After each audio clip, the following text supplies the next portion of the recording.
Welcome to Hence the Future podcast. I'm Mattimore Cronin, and today we're discussing the future of supersonic technology.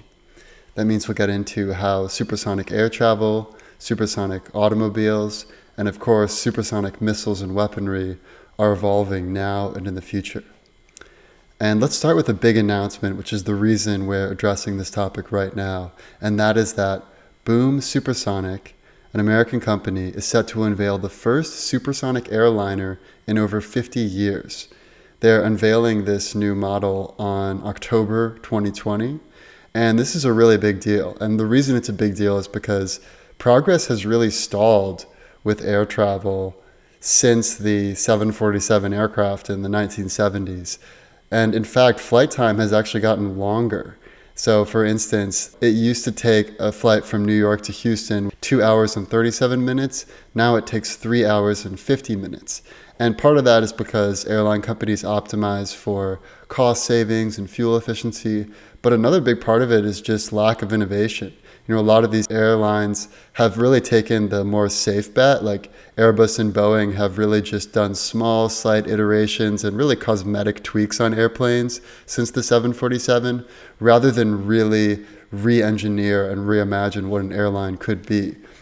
So what's so exciting about Boom Supersonic is that they're reimagining what air travel can be in a similar way as how SpaceX reimagined what space travel can be. And the parallels between space travel and air travel are really striking. So 1969 was the year that humanity landed a man on the moon. That was also the year that the first successful supersonic airline company, Concorde, took its first flight. So if you can imagine back to that time, it felt like there was just an unprecedented level of innovation and efficiency that was going to explode in the coming years. Unfortunately, after 27 years of flight, Concorde retired all of its aircrafts in 2003. So this brings to the next question, which is why has progress stalled so much in both air travel and space travel? And part of the reason is that it's really hard to build an effective supersonic aircraft. When you're traveling at that high of a speed, there's a couple issues you have to address. One is the issue of a sonic boom. So when you go faster than the speed of sound, your aircraft, or if it's a gun, the bullet, or whatever it is going to create a huge boom that not only is really loud and will probably wake up whoever is sleeping nearby, it also could create some minor structural damage. Buildings and windows could break, for instance. So because of this, America actually set a speed limit for how fast planes could fly over land, which really limited the possibilities of supersonic airliners. Now, Concorde was only able to fly over water, so they could do transatlantic flights, but they couldn't do flights over the continental US, for instance. And so because they had such a limited market, the costs were really expensive. So for instance, to fly from New York to London on Concorde would cost about $20,000 in today's dollars.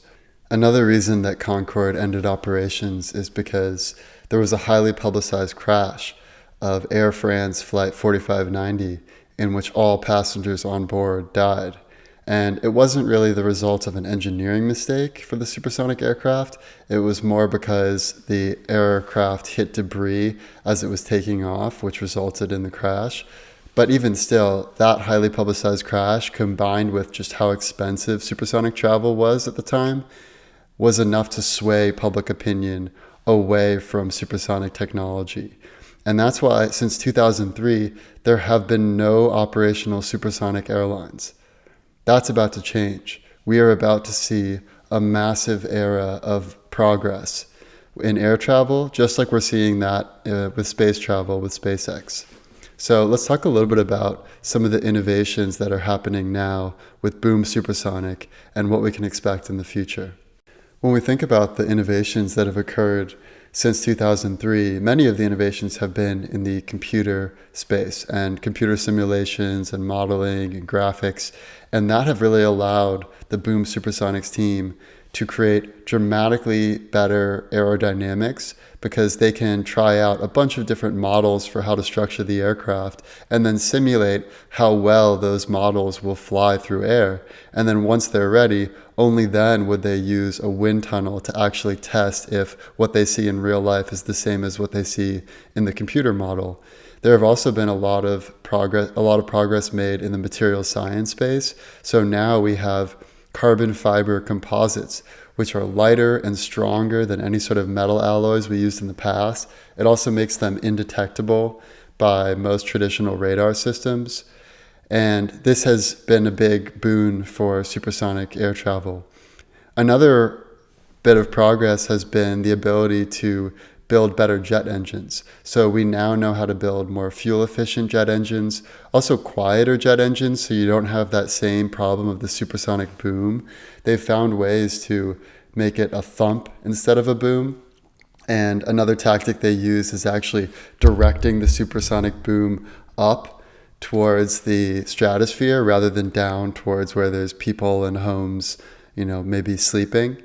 And also the environmental impact has been greatly reduced. And that has been the result of more fuel efficiency, which is also good for the environment. So all of this results in a better quality aircraft that is also less expensive, right? So whereas it used to cost $20,000 to fly from New York to London on the Concorde supersonic aircraft, now with Boom Supersonic, they're estimating it'll cost only $5,000, and you get there in half the time. So if it's important for you to spend your time wisely, and maybe if you have a business meeting in London and you want to make it home that same night to your family, you can now do that with supersonic travel. And $5,000 is a lot of money even still, but that's on par with business class travel with what the price is today. So there's already an established market for that. And then the final thing I'll say as far as innovations is that we are in a fully digital control system with Boom Supersonic. We are no longer in the analog phase. So if you've ever seen like the aircraft or the spacecraft that brought humanity to the moon, it's all of these analog knobs and dials, and you have to remember what each one is, and there's this whole labeling system. Whereas if you look at a SpaceX rocket, it's like an iPad. You basically have a really intuitive user interface that you can just tap on what you need. It's super self-explanatory. And this is the same sort of progress we're making in supersonic air travel. So we really are modernizing this technology for the digital age. In addition to supersonic aircraft, there have also been some steps taken to build supersonic automobiles. So the current record for the fastest automobile ever was an automobile driven by Andy Green, which reached the speed of 763 miles per hour in 1997. Now, that is really close to the speed of sound. So for reference, the speed of sound is 767 miles per hour. So they were only 4 miles per hour short of breaking the sound barrier. Now, that was in 1997. Now we are doing a similar thing as what we talked about with airlines and spaceships, and we are creating a digital version of a supersonic car. So this company, Bloodhound LSR, is a UK-based company, and they have an ambitious project to build a vehicle capable of driving 1,000 miles per hour or more. And interestingly, they have the same guy, Andy Green, in the driver's seat of their new vehicle, the same guy who set the original record. So their first goal is to beat the current record set by Andy Green in 1997. Then their next big goal is to exceed 1,000 miles per hour. Now, this may be less practical than supersonic aircraft, but it does have other applications. Like you could imagine there could be some supersonic train system, or maybe one day supersonic underground cars, similar to the Boring Company.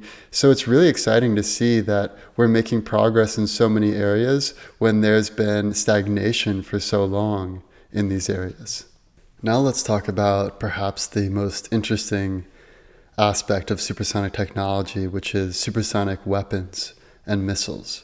So since the dawn of the Cold War, mutually assured destruction has been the rule, which essentially means any nuclear power knows that if they were to launch a nuclear strike on another nuclear power, both nuclear powers would be destroyed. Therefore, it doesn't make sense for the US to go to war with Russia, or for China to go to war with the US, or for any power that has nuclear weapons to go to war with one another. Now, this has been called the Red Queen, which is sort of this race where you always have equally effective offensive systems and equally effective defensive systems. However, this is now breaking down with supersonic technology. So in the past, we had ICBMs, intercontinental ballistic missiles, and these used to be really effective, and they actually did reach they were supersonic because once they get launched up and then they curve down. When they're curving down into the atmosphere, they go faster than the speed of sound. But they're really predictable because they create this long arch like a basketball shot. So it's really easy to calculate how to intercept these missiles. The difference with supersonic missiles is that they literally ride the wave of their sonic boom and they spin around in all of these random ways. So it is currently impossible to predict exactly where they're going to be. And therefore, it's impossible to intercept them in the same way that we can intercept ICBMs. So in 2018, China released a hypersonic cruise missile called King Kong 2, the Wave Rider missile. And this achieved Mach 6, which is 6 times the speed of sound.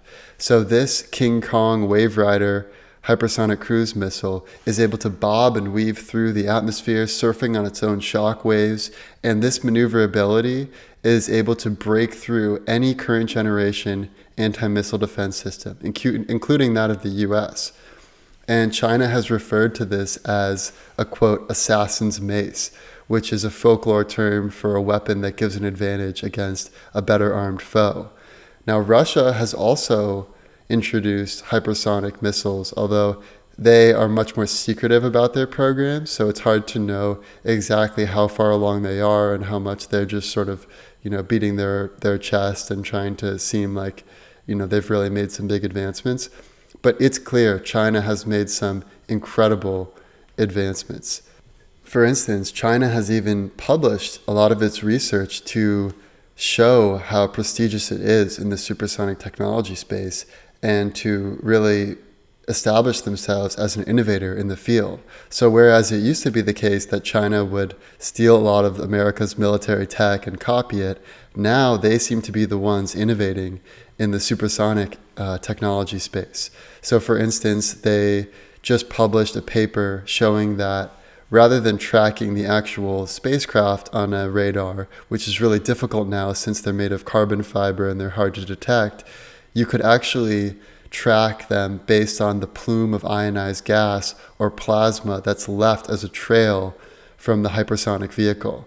So it's interesting that China is willing to publish their findings as sort of a way of establishing themselves as the leader in this space. Now, since the US has found out about this hypersonic weapons capabilities of China in 2018, the Department of Defense has been pouring $1 billion a year into hypersonic research. Now, we are finally waking up to the reality that this is an important space, and if we want to maintain some level of mutually assured destruction and to actually be able to defend ourselves against these missiles, we will need to master the art of hypersonic travel. However, the US has been more like Russia in that we've been more secretive about our findings, which has made it a little more difficult to collaborate internationally. And it's unclear where the red lines are. So for instance, Taiwan is one really interesting place where China doesn't recognize Taiwan's independence, and Taiwan is a really important place because 70% of all microchips and nanochips are built in Taiwan. So, Apple has now started to create some of their own chips in other places, but the vast majority of computer chips, which are really the fundamental foundation for our technological society, are built in Taiwan. So let's say China was to invade or annex Taiwan, would that be a case in which the US would respond? And if so, how confidently could the US respond, knowing that we don't have the same level of hypersonic technology that China has? And, it's very unlikely that China would ever launch a strike against the US mainland, but it's not so crazy to think that if we postured ourselves in an aggressive way in the South China Sea or in Taiwan, that they may hit some of our military targets in the Pacific. So this is a very bleeding edge space of innovation, and to a large extent, supersonic and hypersonic technology combined with cybersecurity and being able to gather enough data with satellites and other sensors around the world and above the world, that's what's going to determine military dominance in the future. Now this brings us to the question of what is the appropriate response for America given what we know about the current state of technology. Now, it seems like there's really one of two paths. One is we continue to posture aggressively and we continue to escalate, and that may lead to an inevitable hot conflict between the US and China. Or we could continue to innovate in a commercial and economic sense, and maybe in some defensive ways, but we could de-escalate offensively. And I'm a big believer in that we should de-escalate our offensive measures and really focus on our defensive measures, because I think that makes the world a safer place, and it also limits the room for error that there always is when you have these hair trigger alerts with weapons as powerful as nuclear weapons. So, for instance, our ICBM program is really not a good defensive system because these are known areas where we have these standing missiles that shoot these very predictable projectiles that can easily be intercepted from the enemy. So it doesn't really make a whole lot of sense to have these ICBMs. And it really creates a dangerous game theory where there's one scenario from this nuclear expert where he talks about, imagine if there was a hack or just simply a glitch in our system of identifying potential incoming missiles. And so at 1 a.m. or in the middle of the night, the president gets woken up and says, Mr. President, we have just seen in our systems that a nuclear missile has been launched and it's coming towards us. Should we launch a retaliatory strike? We have 5 minutes to decide or 10 minutes to decide. Now, that's not enough time to really gather more high-quality information or to seek the counsel of other people like Congress. It's only enough time to make a groggy decision depending on, who the president is and what his predilections are in the moment. And this option only exists because we have first strike weapons like ICBMs, which, like we said earlier, aren't even effective because they can easily be intercepted. So what this nuclear expert has argued is that we should publicly dismantle our ICBMs and say definitively to the world, we will not launch a first strike against any country, no matter what they do. We will only launch defensive strikes if someone strikes us first.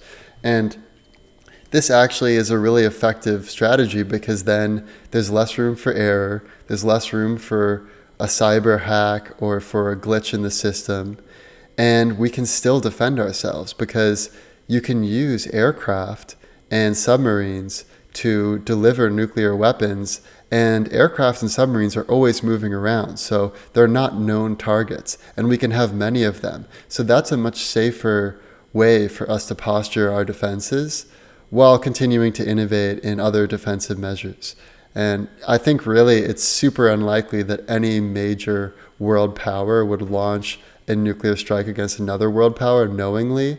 It is much more likely that there's either some rogue actor, like some nut job who's in some administration, whether it's the US or China or Russia or any other power, or some terrorist group potentially, or it's just some glitch or a hack.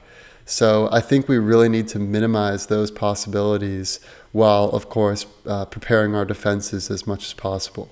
And the last thing I'll say before we get into the future scenarios is that it's so clear now that the future of warfare and the future of defense is going to come down to artificial intelligence and cybersecurity prowess combined with the ability for AI to control hardware like supersonic missiles, supersonic defense systems.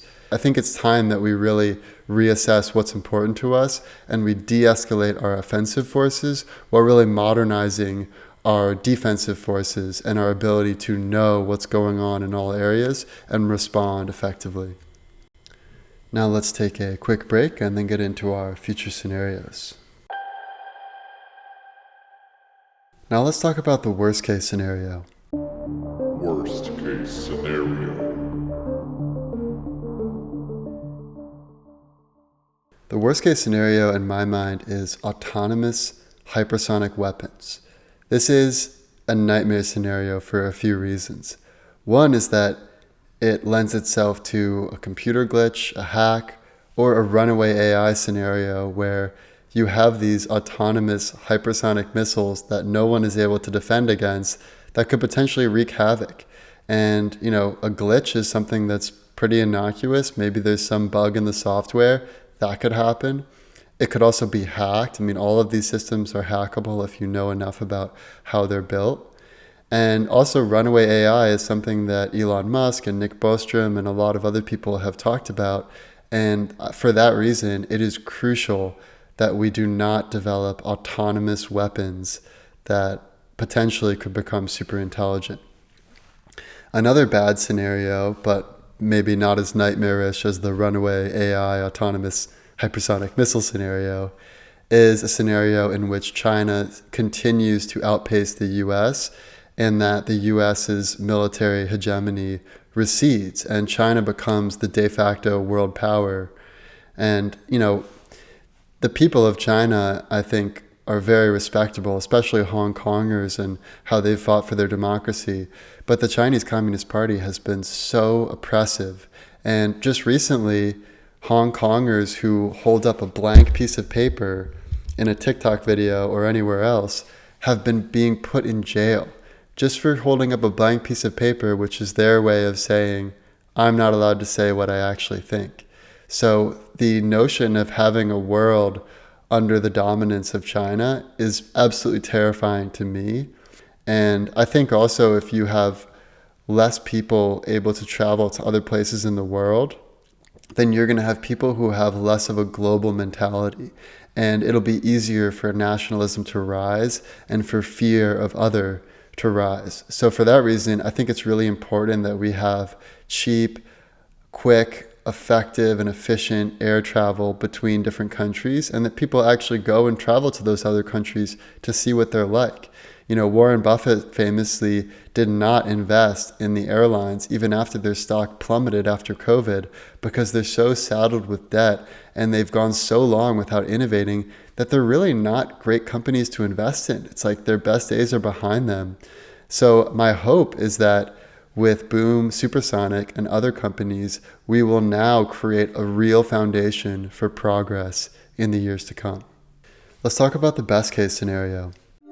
Best case scenario. The best case scenario for supersonic air travel is that, according to the CEO of Boom Supersonic, we one day achieve the ability to fly anywhere in the world in 4 hours and for $100. Now that would be an incredible accomplishment. We could literally cut the time in half to travel anywhere in the world and seriously lower our costs while also lowering the environmental impact with clean and fuel efficient systems. The best case scenario for supersonic weapons is that the US and other countries develop supersonic defense systems so that we can reinstate the Red Queen so that we now have mutually assured destruction again, and there isn't a mismatch in offensive weapons versus defensive weapons.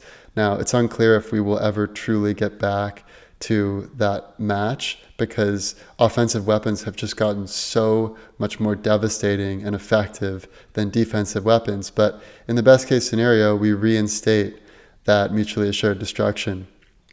I would also say in our best case scenario, America publicly dismantles our ICBM program and denounces first strikes on a nuclear level. And I think that will hopefully stop this new arms race and prevent the likelihood of there being some glitch or some rogue actor or some hack that could result in a nuclear winter.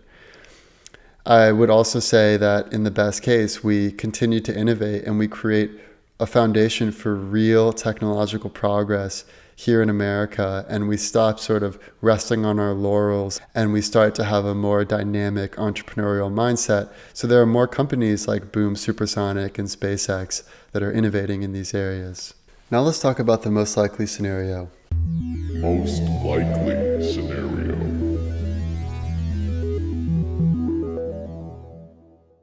The most likely scenario, when you look at the broad trends, is that progress will be made. We are now making serious progress in air travel, in space travel, in automobile travel. Elon Musk recently said that he expects we will reach level 5 full autonomy for his Tesla vehicles by the end of the year. And this is incredible. I mean, this is progress that we haven't seen in 50 years. I mean, just like how with aircraft and with space rocket ships, we have not been making progress. We haven't been making progress with cars either. We still have been using the same combustion engines basically until Elon Musk and Tesla came along. So it does seem, without a doubt, we are going to make serious progress in the future. Now, the question that is most vital is what's going to happen as a result of America continuing to make progress, China continuing to make progress, and the Cold War that may already be in place, by some people's opinion, in the future. So it's hard to say really what's going to happen there. I think it's very unlikely that China or the US attacks one another directly, but I think it is somewhat likely that there's a rogue actor in either state, or there's some proxy battles, or more of like a Cold War scenario than a hot war scenario. But still, I mean, this could be a seriously detrimental economic and information war between the two global powers right now. And it's hard to see where that's going to end, but I hope that it ends with some sort of path to peace. So to summarize my most likely scenario, I would say that whichever country develops superior artificial intelligence and has superior ability to collect data through satellites in space and other sensors will be the dominant force. That could be China, that could be the US, could be some other country, could be India. So we'll have to see what happens, but I really believe that whoever is far superior on a cybersecurity and AI level will become the dominant power. And supersonic technology is going to be really important as the means by which AI systems control both our defense and our offense. And I hope that we move towards a de-escalation of the offense and a ramping up of the defense. And in general, that we just are more wise about where we invest our dollars. I think that's a good place to end it. Thank you for listening, and I'll see you next time. The past, the present,